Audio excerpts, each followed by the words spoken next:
Welcome বন্ধুরা। আমি আবার আজকে চলে এলাম আরেকটি নতুন ভিডিও নিয়ে আমার ম্যাথস উইথ গৌতম চ্যানেলে।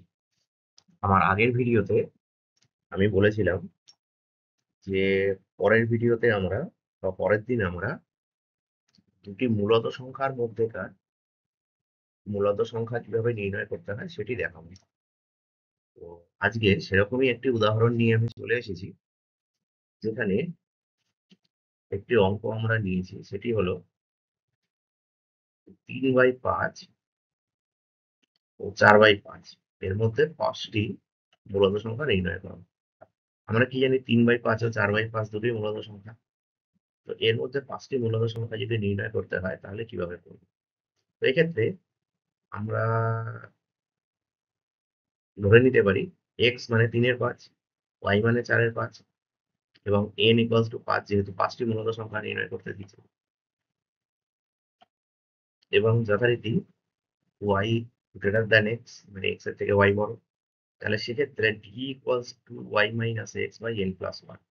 এই সূত্রে যথাক্রমে x, y এবং n এর মান আমরা বসাই। y এর জায়গায় 4 এর 5,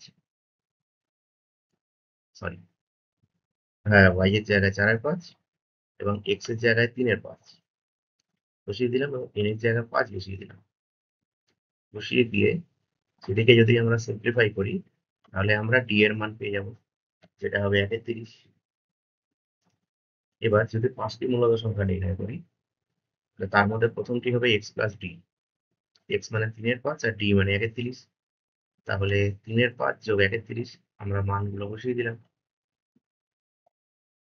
বসিয়ে দিলে সেটিকে যদি আমি সিম্পলিফাই করি তাহলে পাবো 19/30। এটি হলো 3 এর 5 ও 4 এর 5 এর মধ্যে একটি মূলত সংখ্যা। এর পরের মূলত সংখ্যা যদি আমরা নির্ণয় করি তাহলে সেটি হবে x প্লাস 2d। তাহলে x মানে 3 এর 5 যোগ 2 ইন্টু d মানে 1/30। এটিকে যদি আমরা সিম্পলিফাই করি তাহলে আমরা পাবো 2 এর 3। এটি হলো আরেকটি মূলত সংখ্যা। তাহলে 3 এর 5 ও 4 এর 5 এর মধ্যে তৃতীয় মূলত সংখ্যা কি হবে? x plus 3d। তাহলে x এর মান 3 এর 5 যোগ 3 ইন্টু 1/30। আমার d এর মান হলো 1/30। তাহলে এটিকে যদি আমি সিম্পলিফাই করি তাহলে আমি পাবো 7 এর 10। এটি হলো তৃতীয় মূলত সংখ্যা। যথাক্রমে এর পরের চতুর্থ মূলত সংখ্যা হবে x প্লাস 4d। x এর জায়গায় লিখবো 3 এর 5 আর যোগ 4 ইন্টু d এর জায়গায় হবে 1/30। তাহলে এটিকে যদি সিম্পলিফাই করি তাহলে আমি পাবো 22/30। 22/30 হলো চতুর্থ মূলত সংখ্যা। যদি পঞ্চম মূলত সংখ্যা নির্ণয় করি তাহলে হবে x প্লাস 5d। তাহলে x মানে 3 এর 5 যোগ যোগ 5 ইন্টু d মানে 1/30।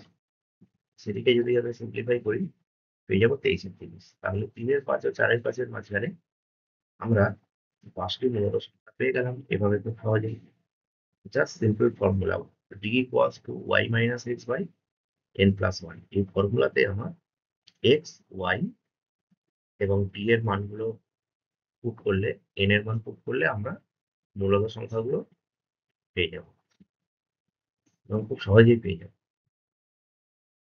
তোমাদের যদি আমার ভিডিও ভালো লাগে তাহলে আমার ম্যাথস উইথ গৌতম চ্যানেলটিকে লাইক এবং সাবস্ক্রাইব করবে এবং বন্ধুদের মধ্যে শেয়ার করবে। অথবা তোমরা আমাকে ইউটিউবে খুব সহজেই আমার ইউটিউব হ্যান্ডেল @competitivenmathsinbengali সার্চ করলে আমাকে খুব সহজেই তোমরা ইউটিউবে পেয়ে যাবে। আজকের মতো ভিডিও এখানেই শেষ। পরের দিন আসবো আরো একটি নতুন ভিডিও নিয়ে, এরকমই ইন্টারেস্টিং ম্যাথামেটিক্স ভিডিও নিয়ে। নমস্কার।